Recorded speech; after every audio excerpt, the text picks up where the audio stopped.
First, she understood history because she knew that context matter. There is a way you do things in the palace. Protocol matter. There is a way you follow the procedure and the structure that's been set in place in the palace. She understood that attention matter. There is a way you draw attention. When you talk about people who have enjoyed favor in the palace, when you talk about people who have enjoyed favor to their rising, when you talk about people who have enjoyed favor that has moved them out of the prison to the palace, when you talk about people who have enjoyed favor that has helped them to remain in the palace, when you talk about people who have enjoyed favor that has helped them to shift policy in the palace, pay attention to them. So once I leave Kenya, I'm heading to Nigeria.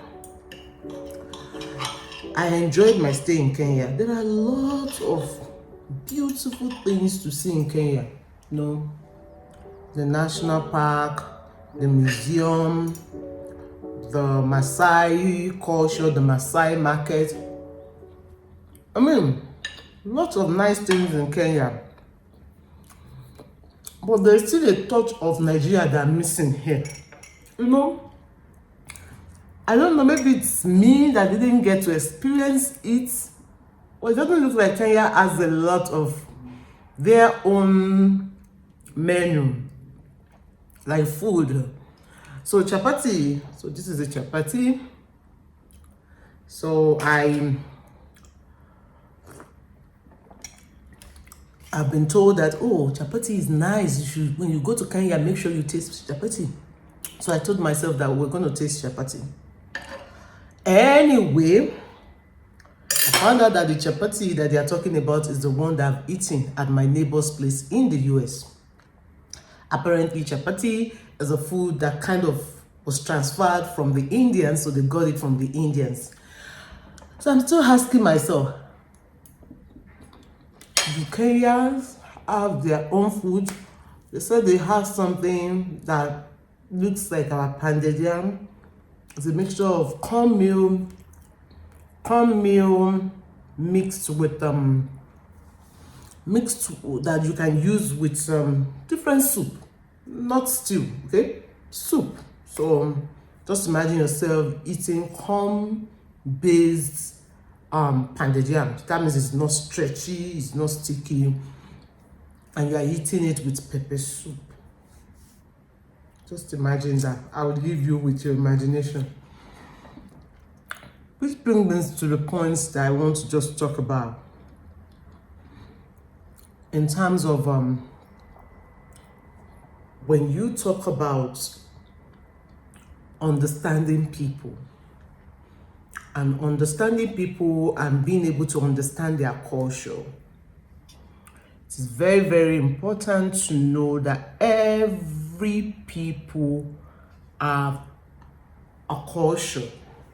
Every organization, every administration, every institution have their culture. And that culture kind of inform the way they set up the organization in terms of the structure of the organization. And then, so the culture of the people, the way the culture is something that is deep. When you talk about people in sociology, when they want to describe culture, is a mixture of traditions and your modes and your belief system. And those culture, they've been set right from generations. So it's not something that you just come up with. Sometimes when it comes to culture, there are different aspects where culture shows up in terms of the way what we eat, how we dress, how we look, how we greet, how we smile, how we interact with people, how we respond, how we relate, how we view people. So culture is very, very important because it informs the structure. And then the structure is the building blocks that supports the running of an organization or the running of an institution that continue to sustain it so that its existence doesn't become questionable or it doesn't go into extant. So stay with me. I'm going somewhere with all the structure that will lead into conduct. When it comes to structure, structures are the foundation that supports the way we do things. In any organization, there's always a structure of how we do things. Like if there's a migration from one process to another, there is a structure that supports that. The process development team, they would have to understand that so that they follow the process and they follow that structure so that they can achieve that goal. So culture supports structure, structure informs conduct, and the conduct of people affects their behavior. Which is why sometimes the structure that informs a group of people could be driven by what the government wants them to do or what the leadership tries to tell them to do. So those kind of structure would determine the way they conduct themselves, in the way they conduct the business, in the way the church is set up, in the way the organization is set up. So when it comes to culture, then you go into structure and it informs conduct, and your conduct can determine your performance as a person or as an institution or even in your business. So I just want to take you back to that culture, because culture is something that is transferred to you and is like a set stone within you, because your culture can also be a form of something that would inform your value and would inform your perspective. That is why when you want to understand people or you want to understand an organization, or you want to be able to succeed in that organization or be able to be your best or be able to perform at your utmost best in that organization, you need to understand the structure of that organization. Not only the structure, you want to understand the culture, the way they do things. Not only their culture, you also want to understand their goal, because that would inform what they are trying to perform, what they are trying to achieve, which is their performance. So I've laid out all these different concepts down, and I want you to know that when it comes to winning in the palace, context matter. What do I mean by context?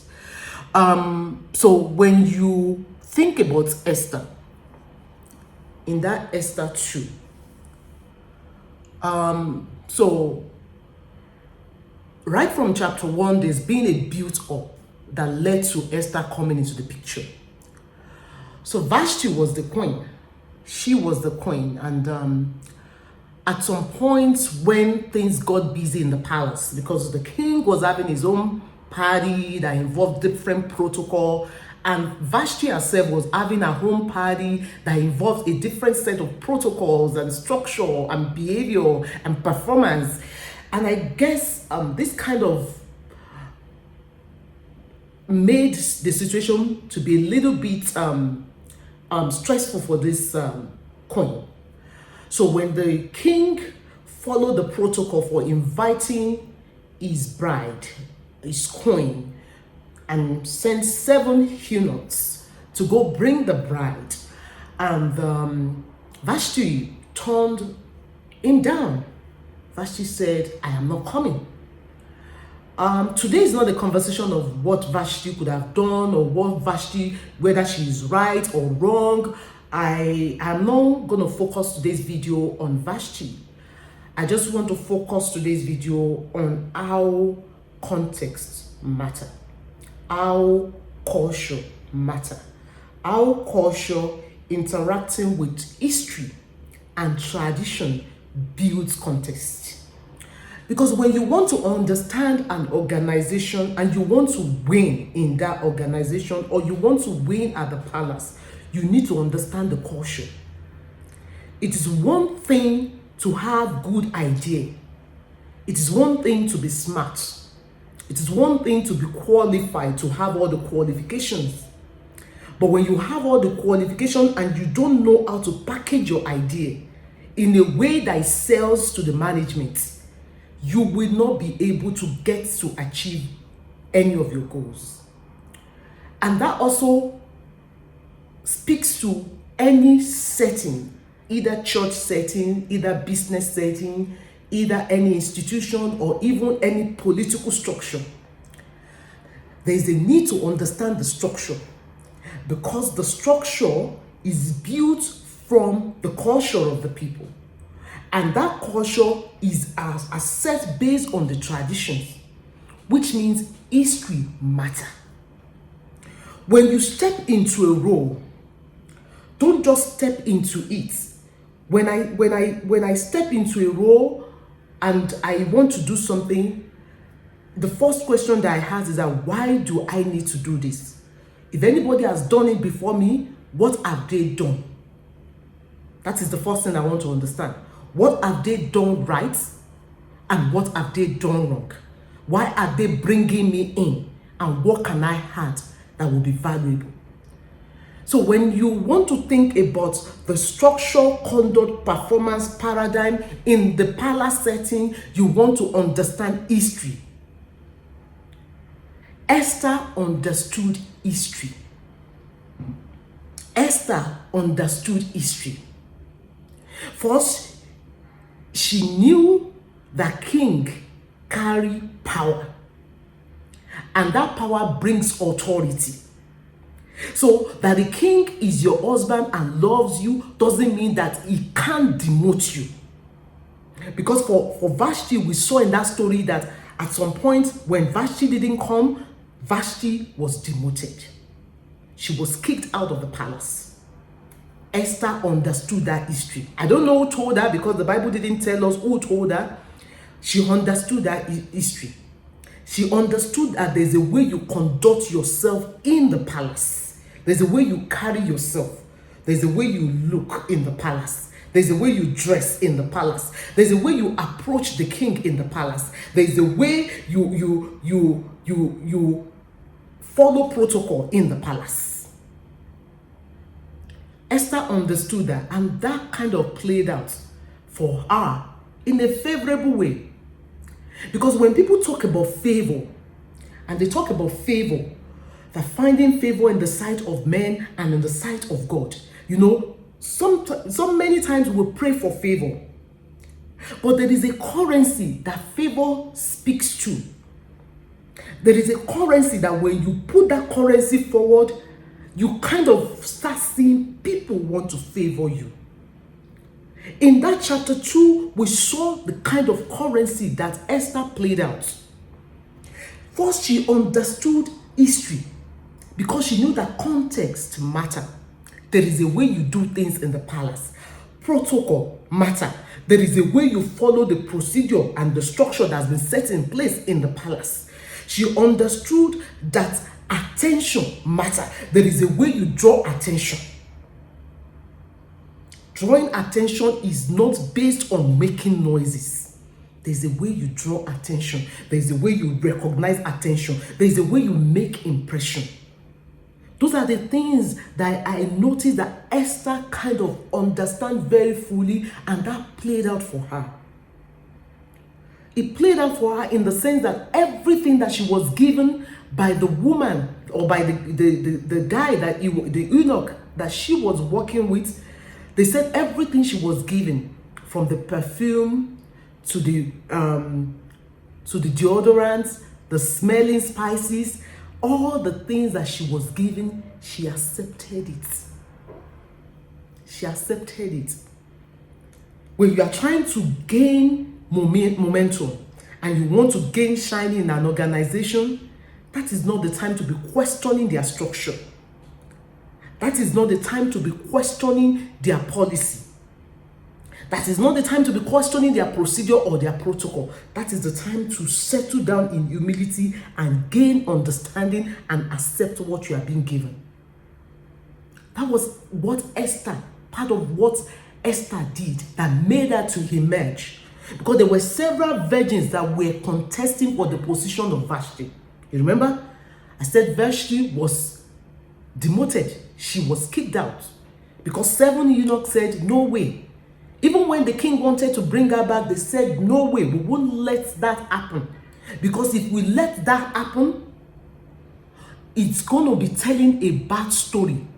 It's going to be given a negative branding on the way women should treat their men, even in the entire city. The eunuchs and the leaders, they understand that a leader's sin is a leading sin.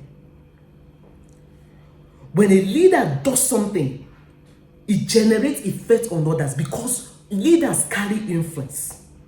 Sometimes we don't want to recognize it, especially when we are the insecure type of leader. We don't want to believe it that we generate effect on people. You see yourself, you dress in a certain color to your work. The following week, you see people wearing that same color. You see yourself using some certain language. The following day, you see people doing it that way. You write in a particular way, you start seeing people want to follow your writing style. Influence. People might not tell you that how you're generating effect on them, but start watching their results, start watching their productivity, start watching their performance. You're going to be seeing that they kind of, when you have influence on people, they will want to be matching up. They want to be mirroring what you're doing. Biofeedback. They want to be mirroring what you're doing. So if you have people who are following you and they are not trying to do what you're doing, maybe they are not following you for the right reason. Because when you're a leader and you're an effective leader, you're going to have influence on people. So the eunuch said, no way, we are not going to allow Vashti back. And Vashti was sent out of the palace. So Esther understood that. And Esther accepted everything that this eunuch that was in charge of preparing her for the competition, she accepted it with humility. She accepted it with humility. Like I said, honor is the currency of favor. When you talk about people who have enjoyed favor in the palace, when you talk about people who have enjoyed favor to their rising, when you talk about people who have enjoyed favor that has moved them out of the prison to the palace, when you talk about people who have enjoyed favor that has helped them to remain in the palace, when you talk about people who have enjoyed favor that has helped them to shift policy in the palace, pay attention to them. They show honor. I'm going to close in this video on 5 things that Esther showed honor to. 5 things that Esther showed honor to in that chapter 2. This is just the introduction of Esther. We're going to get a lot of follow-up. It's going to get a lot of follow-up. You see, the first thing that honor, we see that Esther showed honor to is honor to the process. Honor to the process. There's a way we do things here in the palace. There's a way we do things here in the palace. Honor is understanding how you do things in the palace. In your organization, there's a way they do things there. So when you step into the organization, you want to understand the way they do things. Honor in the process. Esther knew that you cannot just come up with your own makeup kit and say, oh, I've been making up, I've been using all the best brand. Let me make myself up. She would have messed up the whole competition for herself. She knew there is a process. You are assigned somebody who is going to prepare you in terms of the diet that you'll be getting, who is going to prepare you in terms of the spices that you'll be applying on. Because these people, they do not only understand you, they understand who you are trying to generate effect on. They understand the king. They know the kind of smell that we emote the king. They know the kind of words or language that you will use that will make the king turn and pay attention to what you're saying. So for Esther, she paid attention to the process. The second thing that Esther did was she paid attention to the people. Honor to the people. I've said it several times in many of my videos, talking about the principle of relationship, the principle of community, the principle of consistency, the principle of commitment. People matter because people are valuable. There is a light that comes from human. There's a light that we carry. Esther knew that showing honor to people would be very key to winning our way into the palace. She honored people. Esther honored protocol. She honored the protocol. As we see, as we go along the story in this book of Esther, Esther honored the protocol in the sense that when she was going to approach the king, she didn't just barge into the king and said, "Oh, king, darling husband, you know this thing that's been going on with this man called Haman. He's been messing up with me and my people." That was not what Esther did. She understands the protocol. She understands there's a way you approach the king. That if you approach him anyhow, you will not get the scepter pointed at you. There's a way you request for funds and grants, and institutions are willing to give everything that you've requested to you. There's a way you ask for help, that people don't only give you what you need, they go extra mile. They go extra mile. Esther knew that there is a way you talk to the king. You don't just start barging him with all your requests the first date nights. There's a way you do it. She's not being manipulative here. Let's drop that caption of a woman being manipulative. There's a way you do it. She understood the protocol, that this thing is very key. And we're going to build a lot on this when we're talking about shining in the palace. Because I know for some of you, you've already risen. God has been favorable to you. God has shown you favor and lifted you. You are in the mid of your career. Some of you are senior level career, senior level policy makers. And I want you to know that this thing that I'm sharing is going to be key to you sustaining that position. Because people matter. People matter. Like I said in the last video, star dies. Some positioning, we don't stay there forever. In fact, when you reach senior level, when you want to interview, your interview structure is different. Because you are not even sending your resume like the normal LinkedIn resume. I'm trying to apply to this position. No, somebody in the boardroom is speaking and putting your resume forward. And when you show up in that interview, there's a way you speak. You are kind of reiterating what that person has spoken about you. Let's give an example. You want to interview for a ministerial position. You have been selected to take up a ministerial position in your country. There's a way you interview for that. You don't show up and starting with "tell me about you." They already know you. All they want to be hearing is that, what are you going to do for us? They already know what you are able to do. What I'm saying is that when it comes to Esther winning that palace, honor to people. Honor to people. Not only the people that are above you, because they can speak for you, but people that are beneath you. Because if something shifts you out of that position, or there is a shock that could shift you out of that position, those people, you might think they are not powerful, but they can shift policy in your favor. Esther paid attention to people. Esther honored people.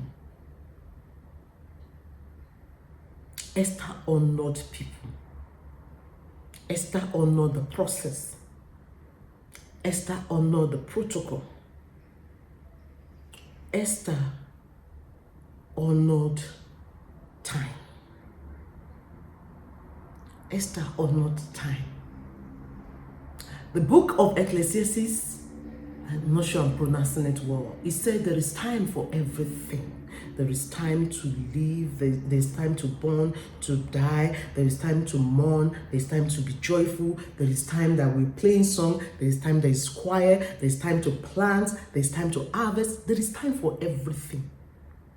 When you talk about the stock market, moving at the right time is key to benefiting. And that's just all views that I speak on this platform is mine. I have to be careful of whatever I'm saying about the market because of my affiliation. But where I'm going is that timing is everything. Timing is everything. If Esther had waited until the 7th night before pushing out her desire, Mordecai may have been long gone. If she was saying, I'm still waiting, oh, let's just still wait a little bit. Let's just still wait a little bit. Maybe that's what is happening. You're already winning in your business. And something is telling you that the dynamics of the business is changing, that it's good to start embracing some technology and frontier methodology in your business. But you're saying, let me wait. Oh, let me wait. Oh, let me wait. Winning in palace requires honor to time. Our life is measured in time.